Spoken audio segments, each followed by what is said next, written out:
Hello everyone friends, आज हम discuss करने वाले हैं a comparative study between nitric acid and एस्क्यूलस।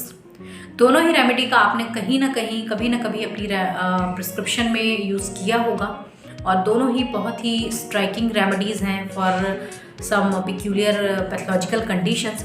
और वहाँ पर अगर हम इनकी पैथोलॉजिकल कंडीशन को आपस में डिफ्रेंशिएट नहीं कर पाते या हमें कंपैरेटिव स्टडी नहीं पता है तो वहाँ पर कई बार ऐसा होता है कि दोनों के ही प्रिस्क्रिप्शन में हम बहुत गड़बड़ कर देते हैं। तो ऐसे पेशेंट्स जो इन दोनों रेमेडीज़ को बिलोंग करते हैं, हमें उनके बारे में पूरी जानकारी होना चाहिए। सो दैट मैंने ये वीडियो डिसाइड किया कंपैरिजन का। कई सारी रेमेडी हमने कंपेयर किया हुआ है, जैसे नक्सवोमिक आर्सेनिक के मेंटल सिम्टम किए थे, इग्नीशिया, नट्राम्यूर, हाइड्रोक्साकोनियम, रस्टॉक्स, ब्रायनिया, कई सारे ऐसे कंपैरेटिव स्टडीज़ हैं जिनकी सीरीज़ लेकर के मैं बीच में आई थी और काफ़ी मुझे वहाँ पर रिस्पांस मिला था आप सभी का। सो दैट आप लोगों की ही क्वेरी को मैंने आज कवर किया है। Friends, welcoming you all in my page learn homeopathy with doctor Jyoti Tiwari. Page को सब्सक्राइब नहीं किया हो तो जल्दी से सब्सक्राइब कर लीजिएगा और आपके कमेंट मुझे ज़रूर पहुँचने चाहिए कि वीडियो आपको कितना हेल्पफुल है या नेक्स्ट वीडियो आपको कैसा चाहिए। एंड इसको शेयर करिएगा between your community of homeopathy. So चलिए शुरू करते हैं। देखिए, जब भी आप इन दोनों रेमेडीज़ के बारे में सोचते हो, आपको इनकी पिक्यूलैरिटी और थेरापेटिक एक्शन के बारे में बहुत अच्छे से पता होना चाहिए। दोनों ही रेमेडी कुछ कंडीशन हैं जो सेम मिलती हैं, जैसे एक हेमराइडल कंडीशन है जो आपको सेम मिलेगी, जो इसके पाइल्स हैं उसकी टेंडेंसी बिल्कुल सेम मिलती है। बैकेक की टेंडेंसीज हमें मिलती हैं दोनों ही रेमेडीज़ में। दोनों ही रेमेडी थ्रोट सिम्टम पर बहुत अच्छा काम करती हैं और दोनों ही रेमेडी का जीआई ट्रैक्ट पे, गैस्ट्रोइंटेस्टाइनल ट्रैक्ट पे बहुत ही यूनिक एक्शन है, बहुत ही स्पेसिफिक एक्शन है। तो अगर आप इनकी पैथोलॉजिकल कंडीशन को आज समझ जाते हैं, इनके सिम्टम को डिफ्रेंशिएट कर पाते हैं, तो आई एम श्योर कि आपके प्रिस्क्रिप्शन में ये दोनों रेमेडी तो कभी भी गलत नहीं होंगी। तो देखिए, सबसे पहले बात कर लेते हैं हम एस्क्यूलस की। एस्क्यूलस रेमेडी का जो सेंसेशन है वो बहुत इंपॉर्टेंट है और साथ में इसका थेरेपेटिक एक्शन आप समझ लें।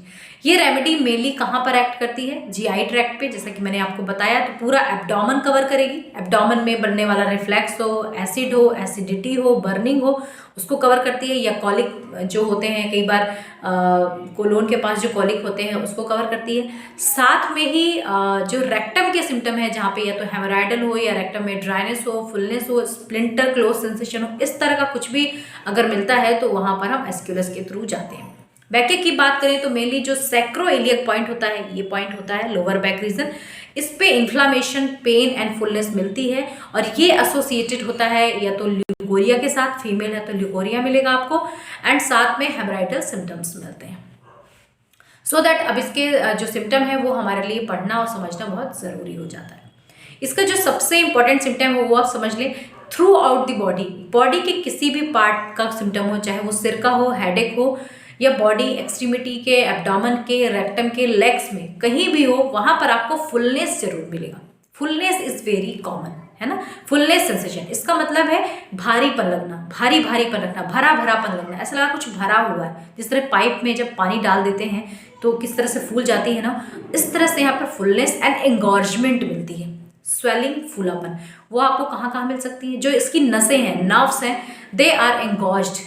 जैसे आप वेरिकोज वेन देखेंगे होंगे अगर आपने, तो देखा होगा कैसे फूली हुई नसें रहती, कितनी प्रोमिनेंट नसें होती हैं और उसमें ब्लूइशनेस रहती है, नीलापन पड़ जाता है। तो ऐसी फीमेल्स या ऐसे मेल्स जिन्हें वेरिकोज सिटी हो, वेरिकोज वेन हो, प्रोमिनेंट, साथ में फुलनेस सेंसेशन हो, और अगर आप गैस्ट्रिक सिम्टम देखें तो they are very prominent associated with varicose vein. Like acidity और फ्लैचुलेंस का प्रॉब्लम बहुत ज़्यादा होता है। साथ में एसिड रिफ्लेक्स होता है।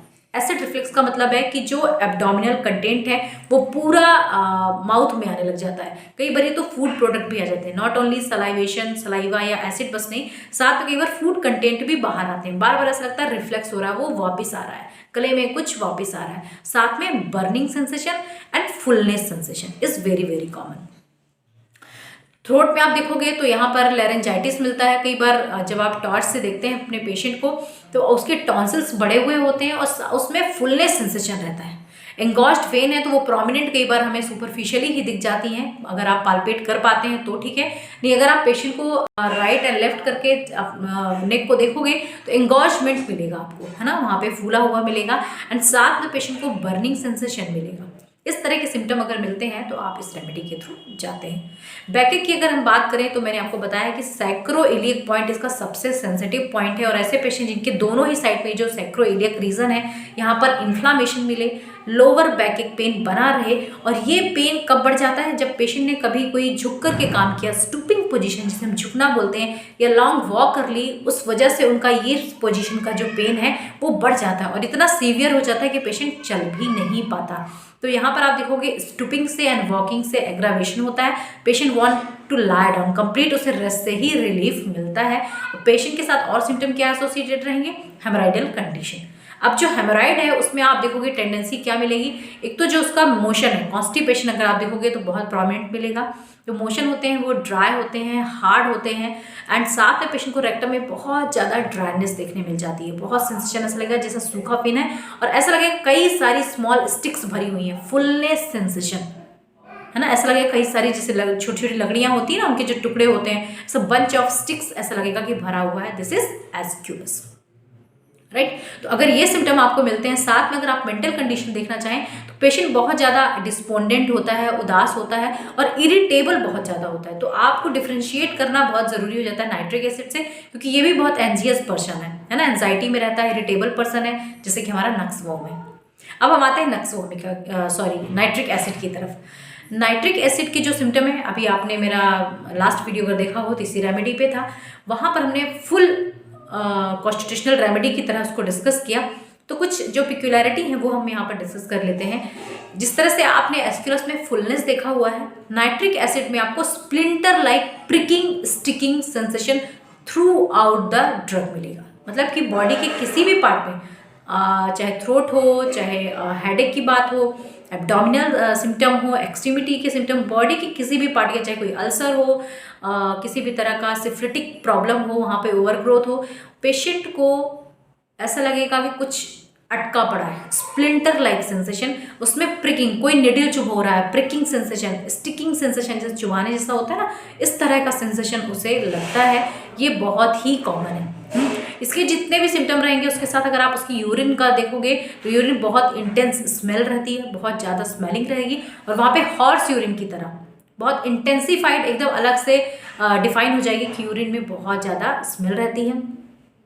पेशेंट के जो मेनली सिम्टम बढ़ते हैं वो कैरियर्स राइडिंग से बढ़ते हैं, और कई बारी तो पेशेंट की जो मेंटल कंडीशन है वो कब बढ़ती है, बहुत ही पिक्यूलियर है ये, कि पेशेंट ने कई बार लोगों की बहुत ज़्यादा रातों रात जा करके सेवा करी, बहुत केयर करी, उसकी स्लीप डिसऑर्डर हुआ, एंड वहाँ पर पेशेंट रात भर प्रॉपर सो नहीं पाया, और या तो कोई ऐसी बीमारी हो गई थी जिसको लेकर के बहुत चिंतित था टुवर्ड्स हीज और हर फैमिली मेम्बर, या उसकी खुद की ओन हेल्थ रही हो, तो उसको लेकर के एक एंजाइटी डेवलप हो जाती है, और वो एंजाइटी उसके मन से निकल नहीं पाती है, और उसी की वजह से उसको एसिड रिफ्लेक्स होने लगना, एसिडिटी इंटेंस, बहुत ज़्यादा एसिडिटी होना। ये कई बार जो पेशेंट्स जैसे कुछ रेमेडीज़ हैं, एलोपैथिक ड्रग ले लिया या बहुत ज़्यादा कोई रेमेडी का यूज़ किया, पेन किलर्स खा ली, तो उसकी वजह से सारे सिम्टम एग्रावेट होने जाते हैं।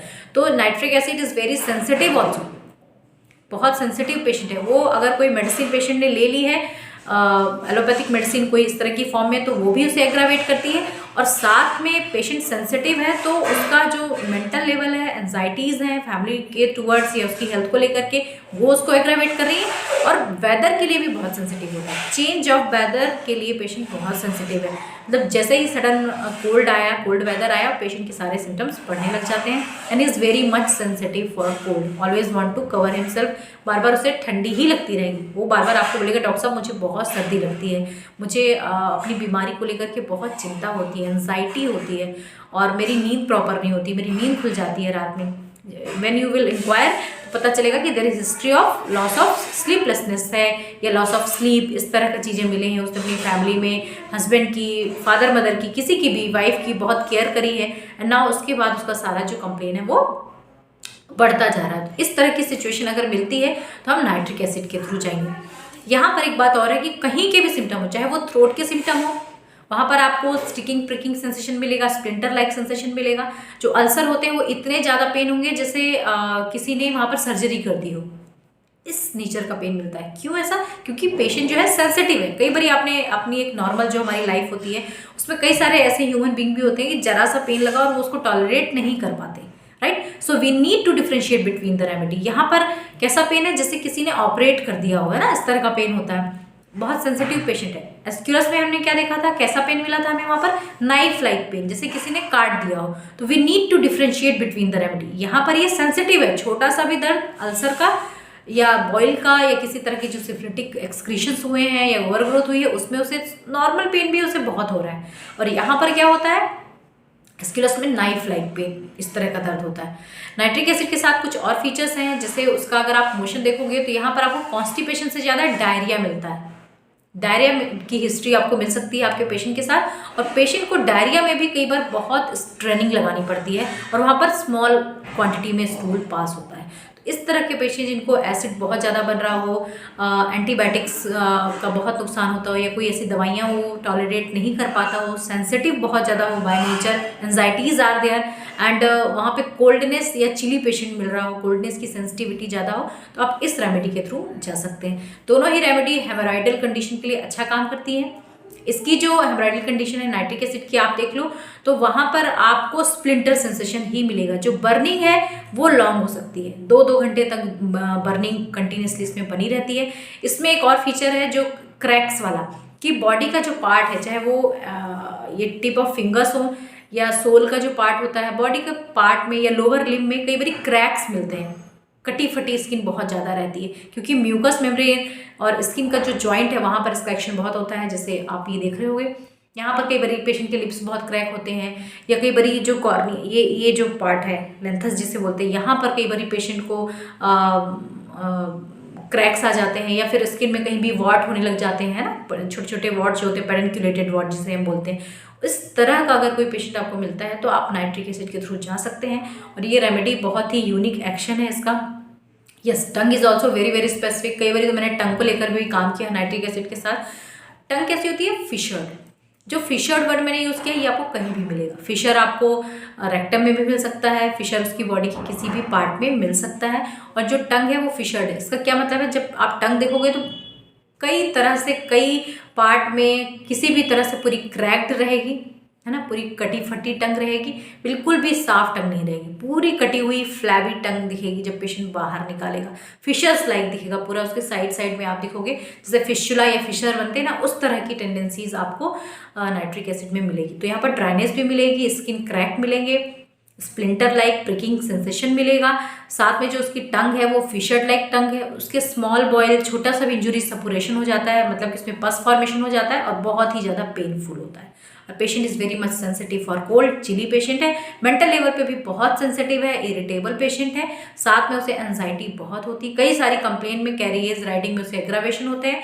कुछ कंप्लेन है जैसे गैस्ट्रिक अपसेट का उसे रिलीफ मिलता है, ईयर के प्रॉब्लम में उसे रिलीफ मिलता है कैरियर्स राइडिंग। तो इस तरह की सिम्टोमेटोलॉजीज अगर आप इन रेमेडीज़ के थ्रू जाते हो तो आपका जो प्रिस्क्रिप्शन है कंपैरेटिव स्टडी को लेकर काफ़ी स्ट्रॉन्ग बनता है, और जो प्रिस्क्रिप्शन है हमारा काफ़ी इंडिविजुअलाइजेशन की तरफ जाता है और हम सही रेमेडी का सिलेक्शन करते हैं। So this is all for today friends. I hope कि ये वीडियो आपको आपकी प्रैक्टिस में सही प्रिस्क्रिप्शन करने में काफ़ी हेल्प करेगा। अगर वीडियो पसंद आया हो तो इसे लाइक करिएगा, शेयर करिएगा एंड सब्सक्राइब जरूर करिएगा। Thank you so much.